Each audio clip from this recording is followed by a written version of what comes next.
சாய்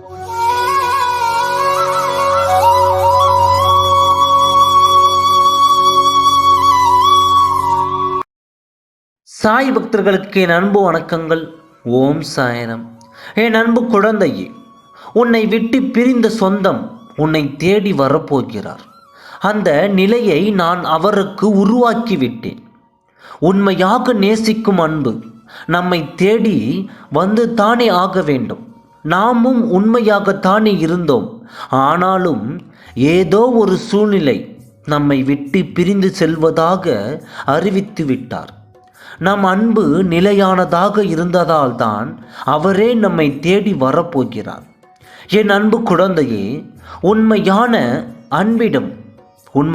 அன்பிடம் எப்பொழுதுமே பொய்யாக பழகாதே.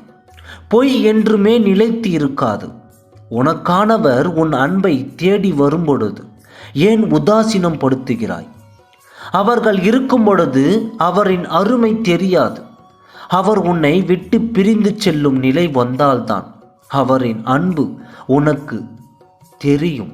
சிலரிடம் சில உண்மைகளை பேசும் பொழுது அவர்களுக்கு தெரியாமல் இருக்கலாம். நாம் நேசித்தவர் கூட நம்மை புரிந்து கொள்ளாமல் இப்படி இருக்கிறாரே என்று உன் மனதிற்குள் நீ ஆழ்ந்த வருத்தத்துடன் இருக்கிறாய். ஆனால் அது உன் தவறு இல்லை.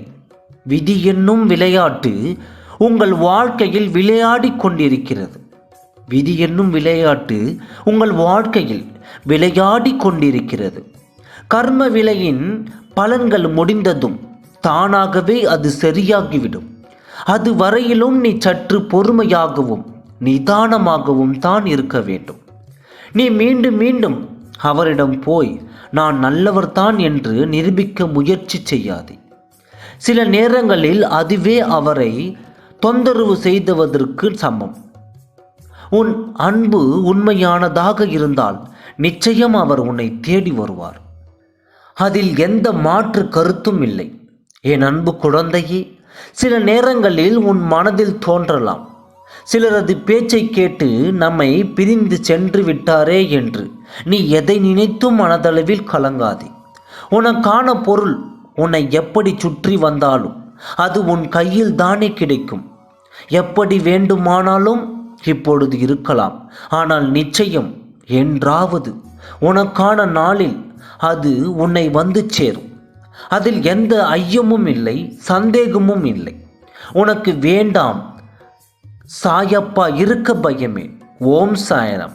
நன்றி, வணக்கம்.